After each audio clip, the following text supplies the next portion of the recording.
but Magneto says no, not yet, and he messes with the fucking time watch thing on the wrist. First of all, bitch, why?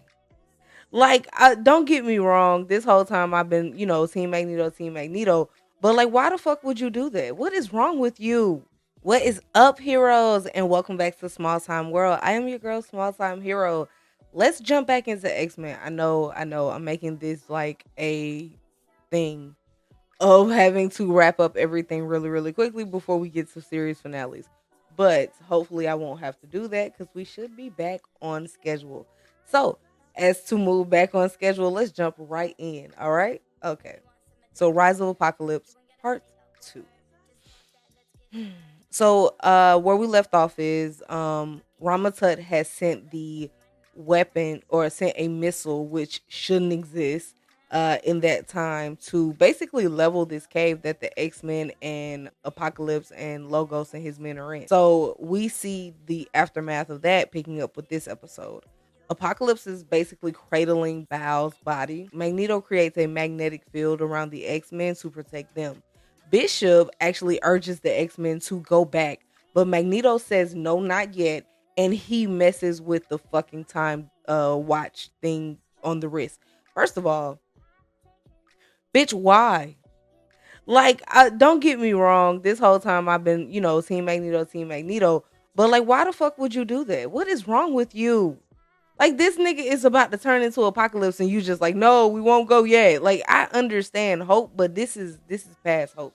This is more like I don't know what to call it, but it is past hope. You know what I'm saying? So like you at this point are trying to prove a point almost. And I that part it irritated the shit out of me, but like we gonna move forward. Okay. Bishop questions the X-Men's plan and like how they plan to change the timeline with Apocalypse to basically make him, fit into this X-Men or this idea of what a mutant could be before they showed up with Charles's dream. Um Kurt basically says everyone wasn't on board with Magneto's decision. Basically like, nah, nigga, y'all making decisions for me. And I felt Kurt so much in that situation because it's just like I'm gonna speak up on that because like I didn't decide to want to fucking stay here. I want to go home. And apparently Magneto gets the deciding order. So all hell Magneto, the fuck, bitch. Like I'm being honest. Like Magneto made a decision for all of them by breaking, Bishop's time ban. And it's just like, who the fuck do you all right, well you stay here and you try and make Apocalypse figure this shit out. Okay? Cause I want to go home. Like I've been displaced. They've been displaced for like 6 months at this point. Like I want to go home. I felt Kirk. Beast actually says that a point was made by Nightcrawler, but often to no end. And I think that's hilarious because honestly, if Beast isn't good for anything, which he's not, he's good for a good like punch and a stinger. You know what I'm saying? Rogue takes Magneto's side though, saying that she thinks that if we can change Apocalypse, then maybe we can change, whatever happened in Genosha, meaning we can bring back Gambit. Which I feel like, is it worth it? Like I know she loves Gambit, and I understand that. I just want to know, is it worth it to do all of this with Apocalypse? It's fucking Apocalypse. And you know this. You know it's Apocalypse. So it's just like, why would we do this? Like some stuff isn't worth it. And this, like the risk versus the reward just does not feel like it, you know? Um, but of course she took Magneto's side. It's just she gonna take Magneto's side to save Remy and then be like, Remy, I can't be with you. I can only touch Magneto.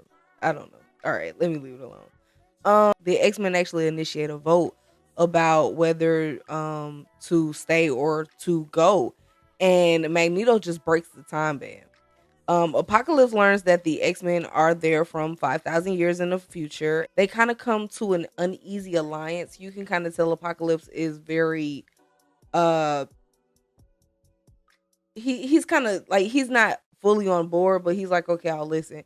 And it can't come from Magneto because you're not a man of your word, basically. And he kind of like reluctantly trusts Charles. The power that he needs calls to him, And so he uses that as a way to probe Apocalypse's mind.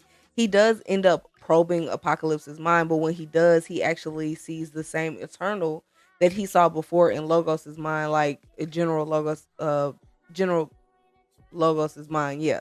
And we find out that it's the same Eternal. The power is the same place. The X-Men and Apocalypse travel to this place or this temple where they feel like they're going to find the power that they need in order to go back home, because Magneto has broken the time bands.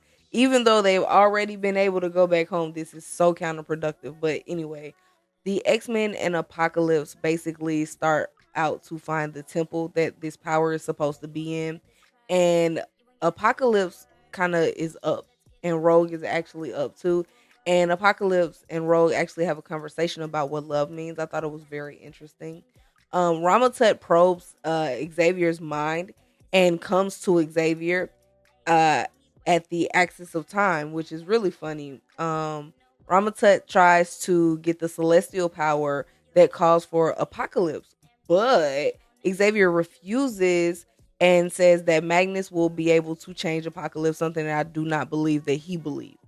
I do not believe that Xavier felt like Magneto could change Apocalypse. Nobody who's watching this felt like he could. Nobody who's reading this felt like it's just not it's not a thing. It can't happen. So I hate Charles was getting on my nerves in this episode. Oh my god, like nigga, it's Apocalypse. Like I can see if it was somebody else. I can see if it was someone else. But it's Apocalypse. Like, what are we doing here? So the X-Men and Apocalypse go into the temple after they camp, and they split up, which I feel like was intentional. Well, I guess of course the writers needed to split them up. But Apocalypse and Charles and Bishop go together, while Beast, Rogue, and Nightcrawler and Magneto goes with them also, but he falls back. They discover that they are on ship. And if you've ever watched the Apocalypse timeline of the X-Men original show, you know that ship is his sentient ship, and like it's his most powerful weapon. Yeah, ship can kind of do anything, and also assimilated Cable in the last episode where he sticks his hand, that was ship also. So they realize that they are in ship, and Xavier and Apocalypse come across a few hieroglyphics, and Xavier instantly realizes what he is and like what he's being depicted as. They kind of realize who he is. Bishop gets knocked out, and he throws Xavier to the ground once he kind of figures out what's going on and what like the hieroglyphics are depicting. Rogue knocks him down, and Bishop and Magneto attack, are easily beaten, and Apocalypse goes into the shrine. And Essen gives him a Pretty Warriors transformation, which I thought was funny. And Inside Bishop actually tries to go back at this point, and the X-Men like kind of want to say the X-Men kind of want to stay, but Magneto basically sends them back. He's like, all right, look, I've already taken your vote from you. I broke everything. I've asked you to stay overtime, and the in the guise of trying to change this madman, this crazy madman. But at this point, when Magneto does try to send the X-Men back, a lot of them are like, okay, this is not where we leave. Before he turned into fucking Apocalypse is when we left, when we should have left. And like, they don't even know at this point if they've sped up the process of him becoming Apocalypse or anything, because they are meddling in shit that they're not supposed to be meddling in. But we also remember that Rachel kind of said that like everything is as everything should be. So something was going to lead him here and cause all of this shit to happen. So Bishop tries to reason to go back, and the other X-Men are like, no, we want to stay. But Magneto goes ahead and once again takes into his own hands the decision of the team and sends them back. So the blast from Apocalypse transformation does actually send everyone back. Charles and Magneto are stuck as Apocalypse goes to attack Ramatut. So he's like, fuck them. I'm going to use this ship and I'm going to get this slaver nigga. So to keep Apocalypse from basically ruining and killing a lot of people in the city, Xavier and Charles basically attack. So as Charles and Magneto attack as Charles and Magneto attack Apocalypse, Ramatut is Ramata is fleeing. He is getting the fuck on. And Magneto says he will bind the debris, and he basically sends Charles away to safety. And then he crashes Apocalypse ship into what looks like a black hole, kind of. He passes out. Apocalypse shows back up and picks up Magneto by his helmet, and he is holding Magneto by his helmet, which I feel like he had to kind of like, pinch a little bit, because why would he stay in that? Apocalypse calls for Charles's attention as he's holding Magneto's head in his hands, and he basically atomizes Magneto. I mean, he blows him to fucking kingdom come. There was nothing left after everything went down with Magneto. There was a single thing left after everything that went down. And he Charles basically just goes into like picking at Apocalypse after he kills Magneto. It's actually one of the funnier, like, kind of weird scenes where he's just like, I know why your mama didn't want you. She didn't want your trifling ass. She knew you was evil from the moment she saw you.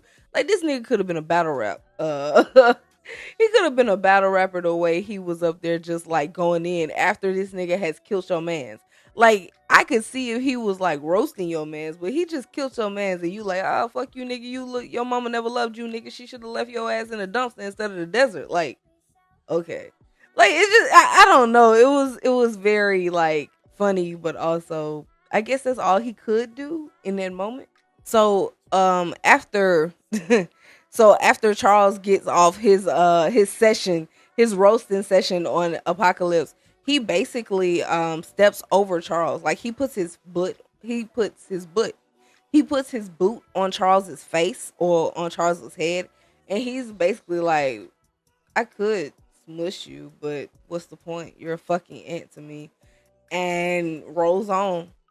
He gets the fuck on. Eventually Bishop shows up and retrieves Charles. Like, I guess he went home, got another band, and basically retrieves Charles. And Charles says that Charles basically ends the episode with, they'll never stop him. And I was just like, damn, that's crazy. So that is the end of episode 4. Excuse me, that is the end of season 2, episode 4. And we're going to roll on into season 2, episode 5. So hopefully you guys are with me. Hopefully y'all are watching and everything. And we are going to pick it up and keep it rolling. All right? All right.